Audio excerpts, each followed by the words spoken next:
All right, everybody. I am here today, Transformation Tuesday. Thank you for being here to talk about something that is so topical and appropriate right now. And I'm calling it election-induced stress. Okay. This is not a formal diagnosis. There is no such thing in the mental health field as election stress disorder, but we are starting to see how the political landscape is changing the conversations we're having in session with other folks. And I do believe that there is such a thing as election stress, but it is not technically a disorder, or not yet anyway. Hopefully it doesn't become that. And that's the reason I'm doing this talk, is because I want to equip you guys with insight and real practical tools to help you navigate intense emotions, intense reactions that you may be having towards your loved ones, friends, community, partner, and whatever else. So, or even just, in general, it might be affecting your mood. Okay, so what I'm going to do is I want to talk about what is election stress first and foremost. It is characterized, one mental health expert characterizes it as hostility, devaluing, and resentment. Okay, hostility, devaluing, and resentment. And guess what? We are seeing so much of that right now in our country, in our media. Okay, so hostility can be a symptom of other mental health issues like PTSD, brain trauma, or traumatic brain injury, substance abuse, depression, anxiety. So that's not the kind of hostility I'm talking about here. Hostility as a personality type, as a coping skill to the political climate that we're up against. So I want to give you guys a definition, a psychological definition by a man named George Kelly. And he said that hostility can be seen as the willful refusal to accept evidence that one's perceptions of the world are wrong. Again, the willful refusal to accept evidence that one's perceptions of the world are wrong. So if you think about that, definition.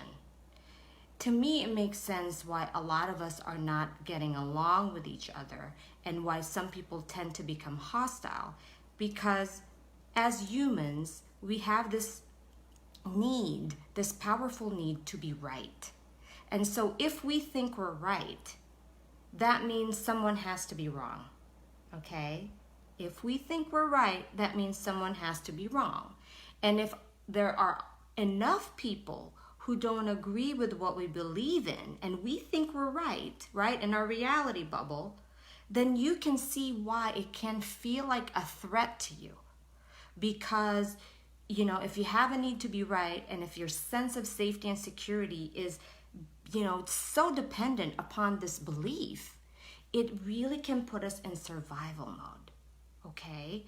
So I want to talk about that a little later, because I want to describe the psychological processes that I believe is happening to some of us. Okay? Thanks for watching, Jeremy.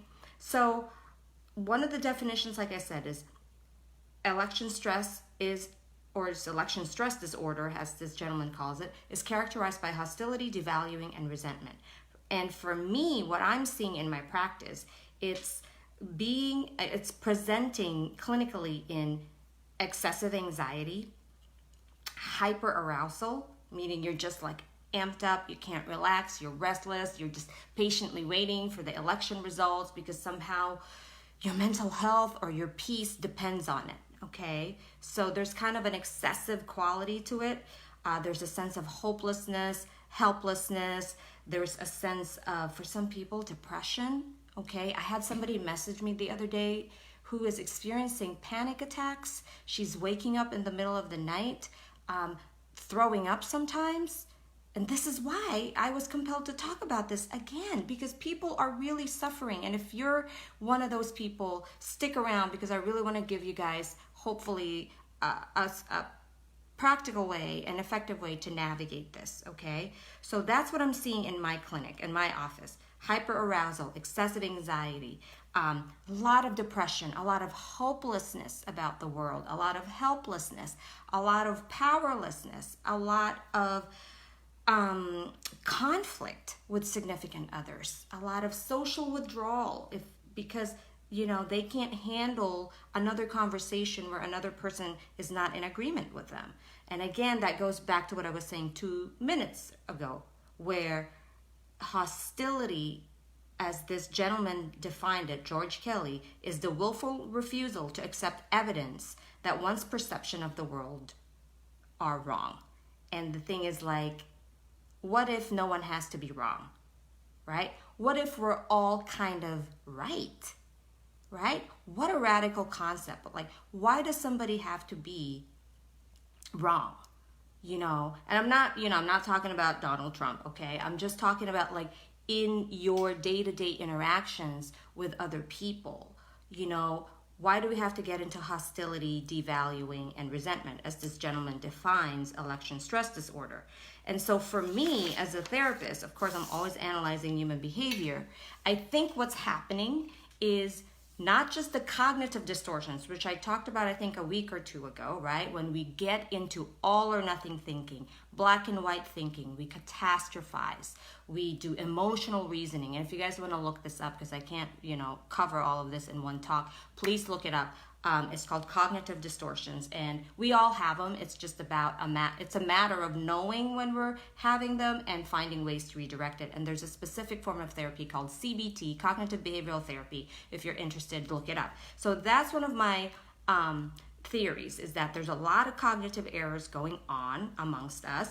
And then the other piece is that when we feel threatened, right? When we feel threatened because of what we're believing about what might happen in the world if this person were to lead or that person were to lead. Because as a therapist, I have the luxury of hearing both sides. And sometimes, frankly, I'm tired of it. But this is where people are at mentally and emotionally. So when we feel threatened by another person's point of view, it puts us in survival mode. Okay, this is my other theory about that. And survival mode destabilizes us because it's about survival. You can't think beyond anything else because you're just trying to like get through the moment, right?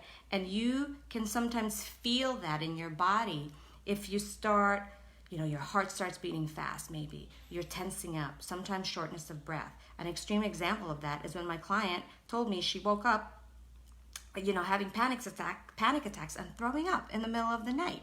Her system was so hyper aroused and threatened that even though she was sleeping, she was still processing this. Her body was still processing this, and therefore it manifested in that. And that's when the nervous system is not feeling safe and stable, okay?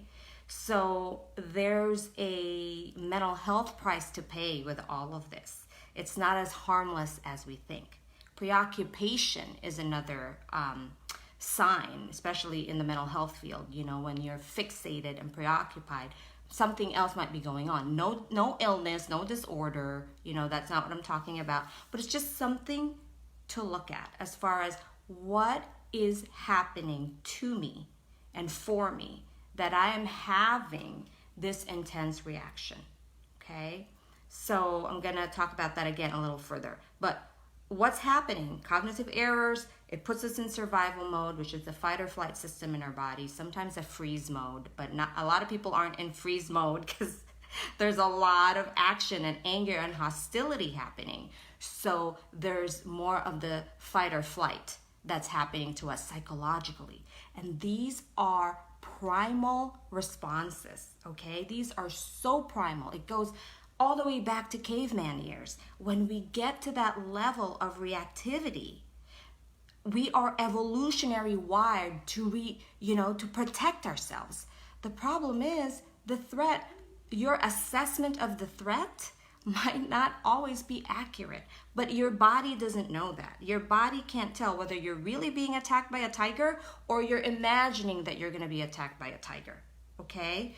I hope you guys are following me. If you have any questions, please feel free to ask. So there's that thing going on with us psychologically. And it's a very powerful process when you're in survival mode, right? Again, it threatens our sense of safety and stability. The other thing too, and this is probably mainly with a lot of the people I serve because I specialize in trauma, is trauma can be reactivated and re-triggered in this kind of environment.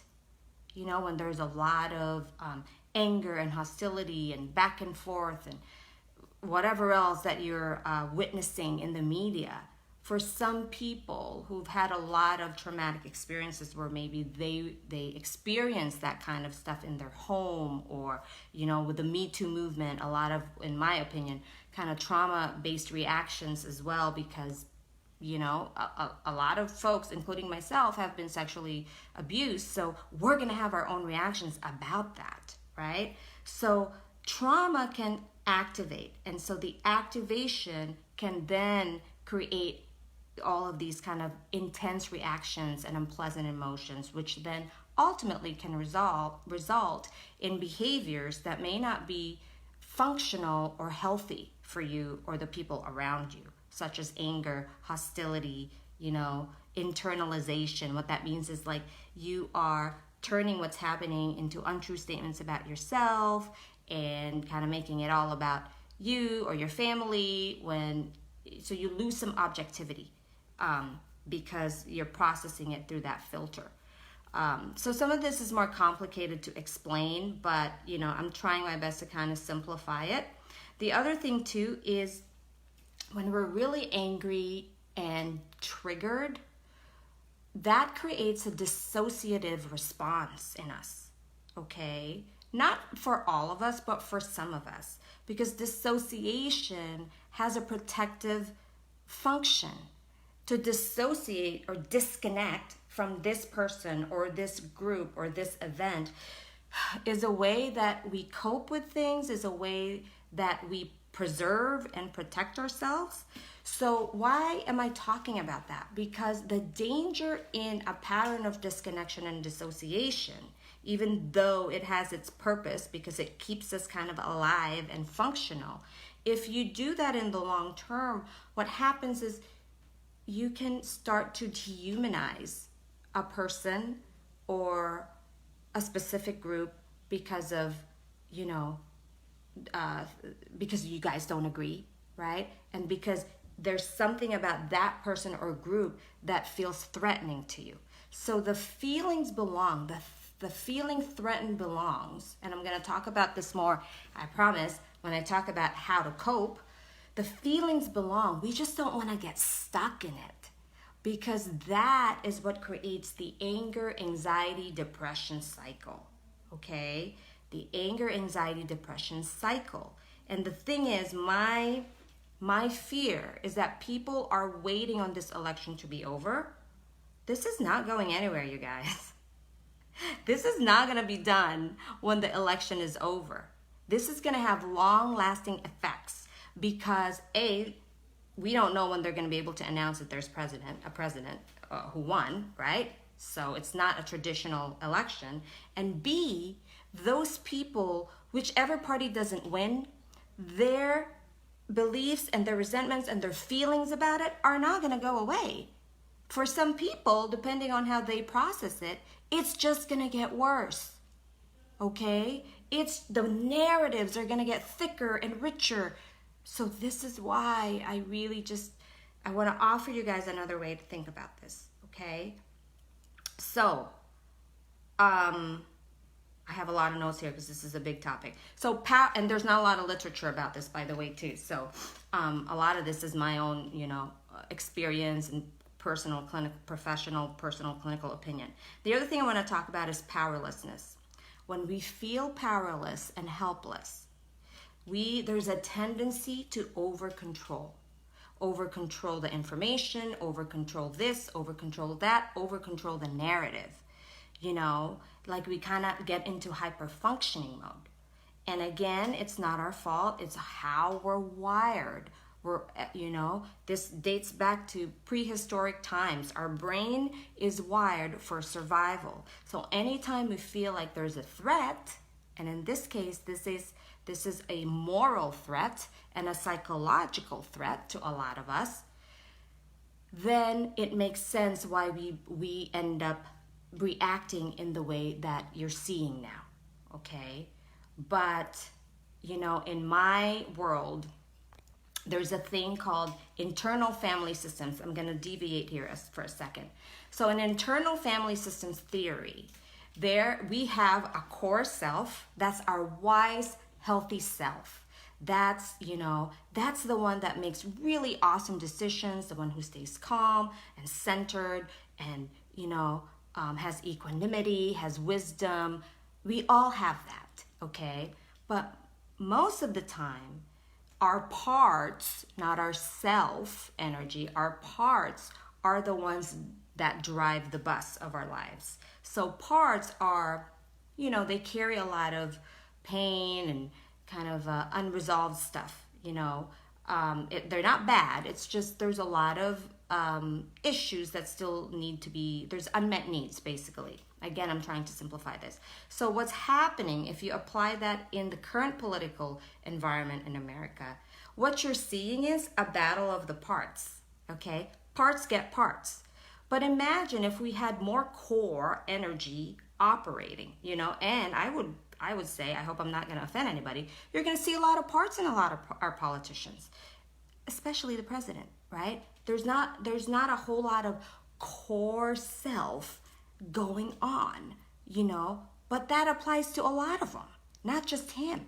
So there's a matter of degrees, I get that, but if you start to conceptualize this as, oh, look, they are also having their own psychological process and their own response and their own reaction to what's happening, which then now trickles down to us, right? Hopefully that might be easier for you not to get so hooked and not to get so enmeshed in the dysfunctional dynamics that's happening out there. And social media, unfortunately, has given us a platform to be hooked and to be engaged in this dysfunction.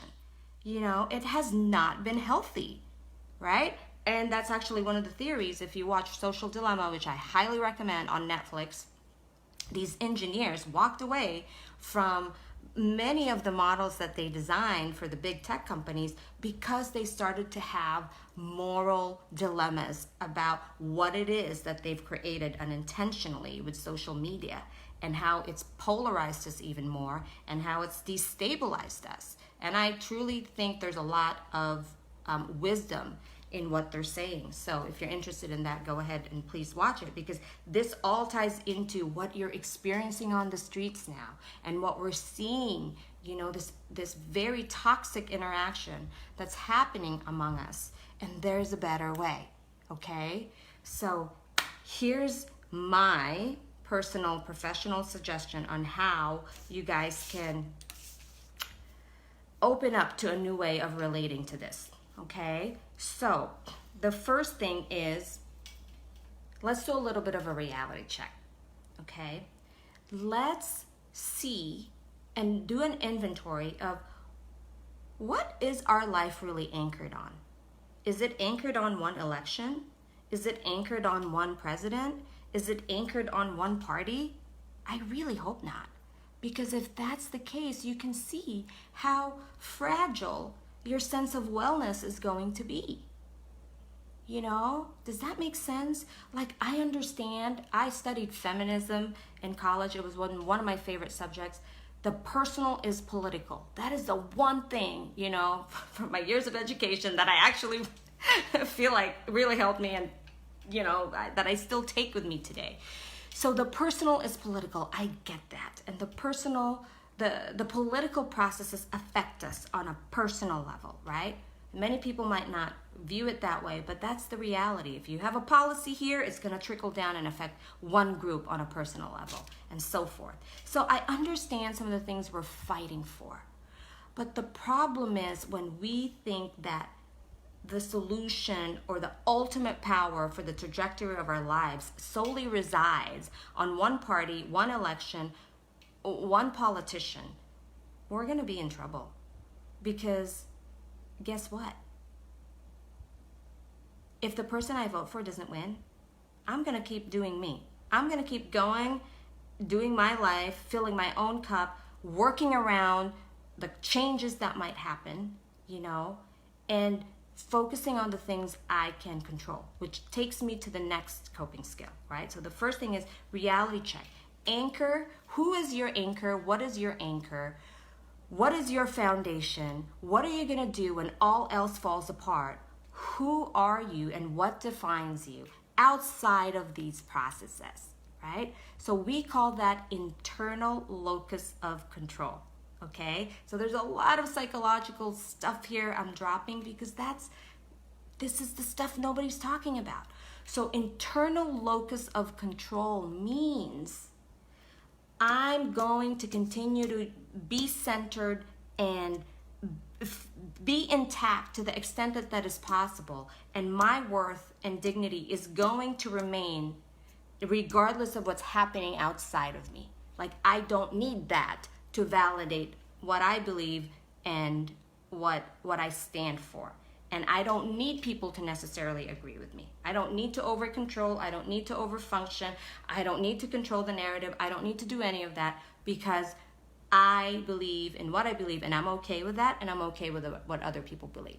And I'm going to focus on what I can control. That's the spirit or essence of internal locus of control. External locus of control, which is huge. I use this a lot in my assessment when I'm working with people because it tells me kind of where to start and how to support them. So external locus of control is typically when you see a lot of what's called, and I hate this term, but I can't think of anything better right now, quote unquote victim mentality. This is when, when a lot of people with external locus of control tend to think that the world is just happening to them, and that, they're kind of just a slave or a victim, or they're powerless in affecting their own life because these things over here must change for me to get what I want over here. Okay, so generally speaking, yes, sometimes these things out here need to change to get what you need over here, but most of the time it doesn't have to. Most of the time you have the power. You are more powerful than you think you are. Okay, so I'll talk about that separately in another talk about kind of your, what we call your sense of self-trust and self-efficacy, which is, it's delicious. I love talking about that stuff, but not today. So anyway, reality checks is a big thing. Knowing what your anchor is and who your anchor is. Secondly, ask yourself, why is it so hard for me to hold space, to hold sacred space for someone whose belief is not in line with mine? Why is that difficult for me? Okay, so instead of being outward focused and thinking about what needs to change out there, we go within, right? Because it's our reaction and our reality, and we go inside. It's a mindfulness approach, and it's called curiosity. It's being curious and going, what is it about me that's having difficulty holding space for this person? What's the threat? What am I believing if I hold space? What am I believing if I listen to what they have to say? I may not like it, right? And why, if you're finding yourself doing this, why do I have a need to be right? And if so, why? So these are really powerful self-inquiry that can really empower you at the end of it. And sometimes you need a skilled person to help you with that, because it's a practice. It's a practice to go inside and really start to reflect on what is happening to me, okay? Which now I'm going to move into a specific strategy, one of my favorites. I've talked about it months ago.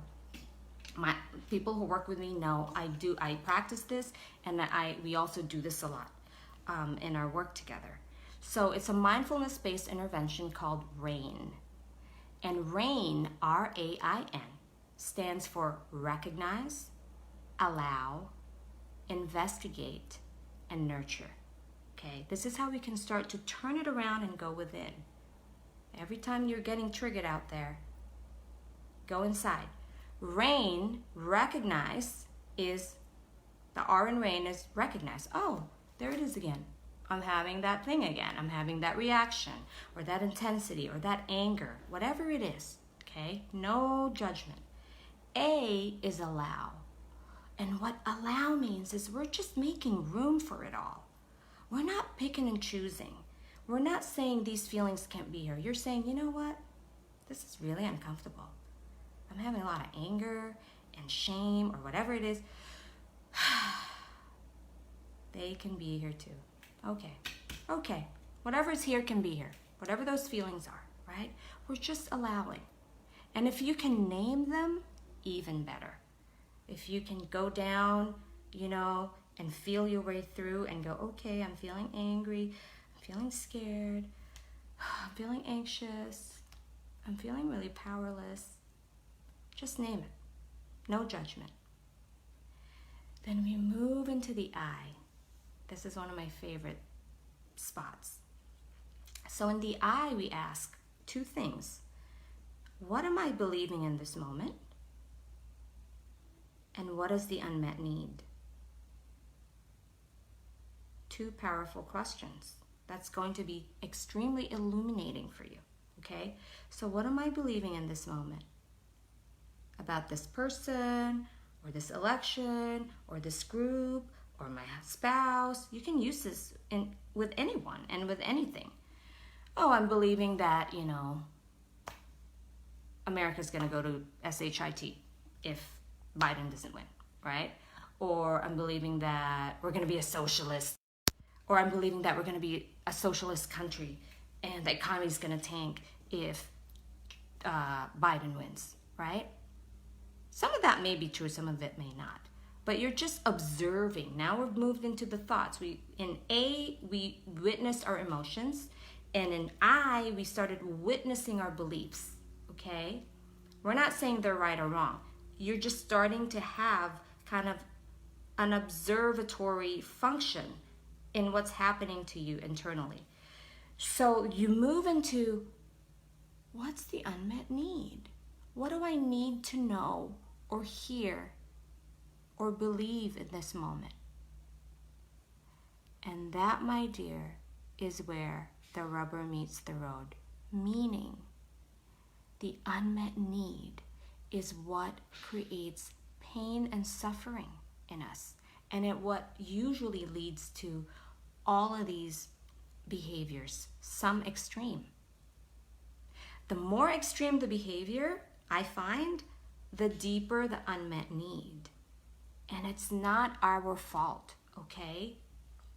But like I always have said in my talks, it is our personal responsibility to take care of ourselves so that,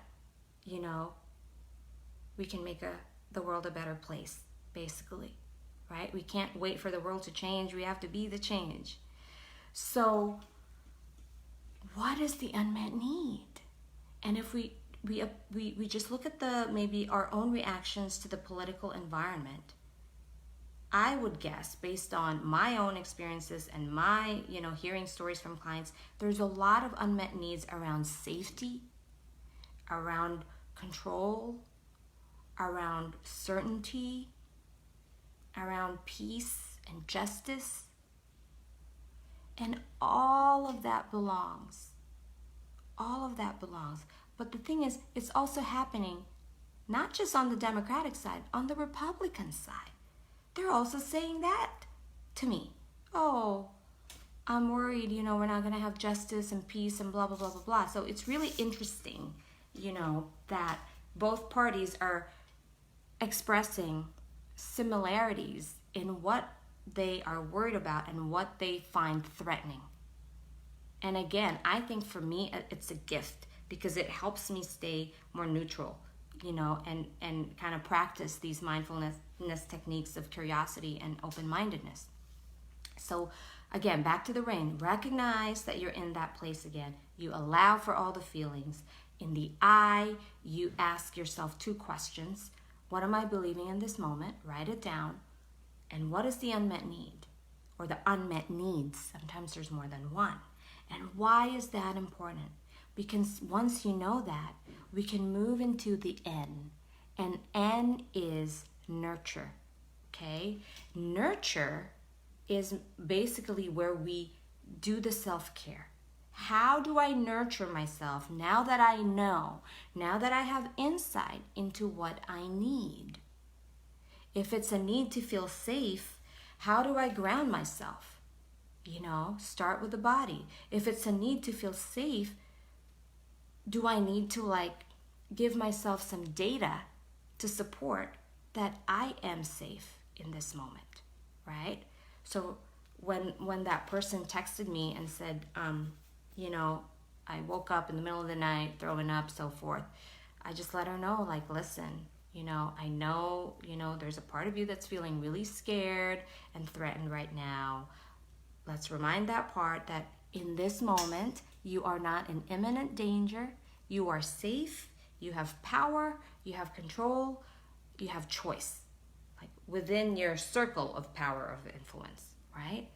And so that helped this person calm down, and it got her back into internal locus of control mode versus external locus of control mode, okay? So that's what nurture can look like. Sometimes it's the grounding of the body, and sometimes it's the redirection of the thoughts through using data and factual information to ground yourself. Sometimes it's through action. Maybe you need to join a group. Maybe you need to lobby. Maybe you need to, volunteer for a cause that you believe in. That stuff can empower us. That's why it's the United States of America, because you can do those things. We can protest, we can speak up, we can advocate for things. So it doesn't mean we're always going to get what we want, right? But we get to do that. So maybe that's what a part of you needs to do. So as you move through this, the needs might be different and the self-care strategies might be different. It's not a one-size-fits-all, okay? But I wanted to offer that to you guys. And if you want to deepen your practice of RAIN, see a therapist, or you can also listen to Tara Brach. She's a mindfulness teacher, Tara Brach, Tarabrack. And she is amazing in talking about these things as well. Okay, somebody wants to be in my video. Hold on. Approve. Delane? I think she's in London. Hold on a second, you guys. Thank you so much for your patience. It says adding. Oh, I don't know if I'm going to be able to pull this off. Come on. Connecting. There you are. Hi. How are you? Do you have something you want to share with the group? Well, I really just joined, so I was just getting, I guess, the end, or I don't know. I was just listening to what you were saying and about stress and how to deal with it. And so I'm have anything to say afterwards, then I will. Well, thank you so much for that. You're welcome. Okay. So, Now what I do? yeah, I please don't know watch. what to do now. Okay, so yeah, that was my first time doing that. So thank you. So yeah, so I was talking about RAIN, which is recognize, allow, investigate, nurture. And in investigate, we ask ourselves, what am I believing right now about this person, this party, this situation, and what are the unmet needs? And that is where the sweetness of it all is, really. I swear by this technique, okay? When you start to understand the unmet need, because that's what's driving the behavior, that's what's driving the intensity of the emotion, you can start to turn it around and support yourself and do things to ground yourself and have the internal locus of control, like I talked about. So, the other thing I wanna invite you guys to do is learn to be okay with not fully understanding why someone believes differently than you. Okay? Learn to be okay with that. You may never fully understand. You know, voting is such a nuanced process. It's not a black and white process, you guys. It's not a matter of are you a Democrat or are you a Republican. It's so much more complex than that. And you don't have to understand necessarily why the other person believes that. I mean, you can try, right? That's part of like healthy debate and dialogue. But at the end of the day, if you're just still like, well, I'm not sure that I really get it, it's okay. You don't have to. But that doesn't mean we don't respect the other person, right? Like, we still need to honor the other person, regardless of where you both are in the political spectrum. And remember, when I first started this gentleman, one of the therapists, defined election stress disorder as a condition. Well, it's not it's not an official diagnosis. Okay, just disclaimer. But it's characterized by hostility, devaluing, and resentment. So if you're experiencing any of those three, I'm sure it's not fun. And it creates just that anger anxiety cycle, right? Anger anxiety depression cycle. So see if you can do a little bit of rein on yourself to kind of get some insight and some freedom into what is it that's creating so much suffering. You know, a lot of times it's your beliefs and the unmet needs, okay? So if we learn to be okay with not fully understanding why someone believes differently than us, then it's easier to move through it and easier to be in relationship with that person because we're not trying to be right anymore, you know. And if we feel secure enough, right, if we're anchored enough and we're saying whoever wins is not, that's not gonna kind of change who I am, right? And my anchor isn't a person or a political party or an election, like I talked about earlier, it'll be easier for you to still be in these relationships. You know, what was really, really sad to see for me as a therapist, especially when Trump won in 2016, with the people I support, there were so many relationships that ended, so much conflict and so much kind of like ending, termination of relationships, um, with parents, with siblings, with aunts, with best friends. I mean, it wasn't necessary in my opinion, but of course, I'm going to work wherever the client is at. But a lot of it really had to do with what I'm talking about, the threat that we're perceiving that this person is, posing to us, our own powerlessness, some cognitive errors, the survival fight or flight mechanism, that is kind of ingrained in us when we feel threatened. So all those things, when they happen, it can create a lot of psychological and relational issues. But it doesn't have to be that way. If we just open our hearts a little bit and learn to be okay with not understanding someone's point of view and learn to hold space for one another, you know, the answer doesn't always have to be in ending something, unless, of course, it's absolutely toxic and abusive, right? Um, Two other things before I end. Thank you for hanging around here. This hopefully it's helpful to you guys. So at the end of our life, right? This is another way to think about this. The stuff that you're getting caught up in now, and the stuff that you're feeling really upset by now.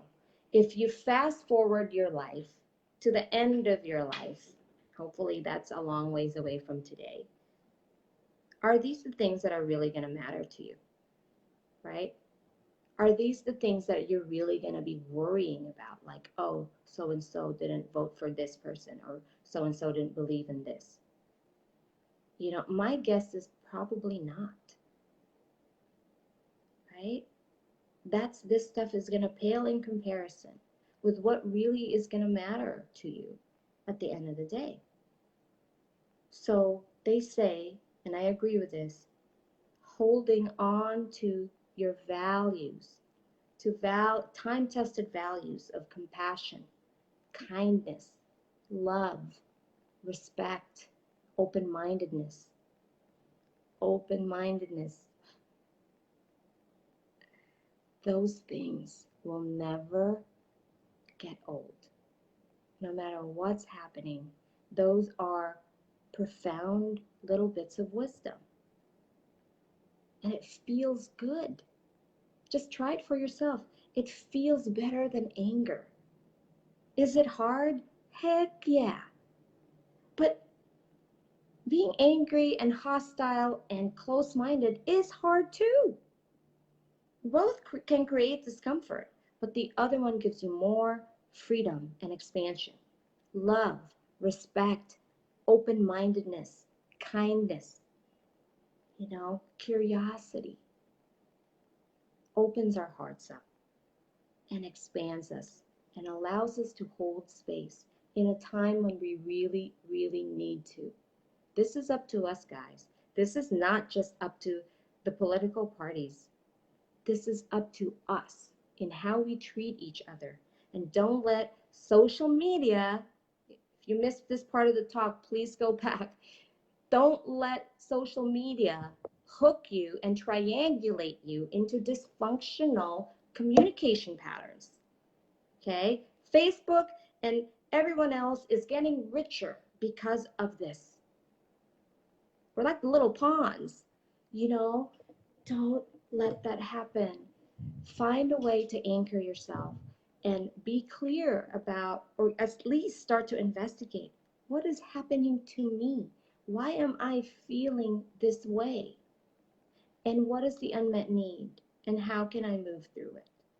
And again, if this stuff is getting harder and you're really starting to experience a lot of more frequent, persistent symptoms, like I talked about earlier, anxiety, depression, hopelessness, helplessness, a lot of conflict with significant others, hostility, devaluing, resentment, social isolation, dissociating, disconnecting, not healthy, especially not in the long run. Okay, and that's the time to maybe really consider talking to somebody like me, a therapist, so we can help you unpack and make sense of what's happening and help you get back to a more hopeful um, and happier and loving state of mind.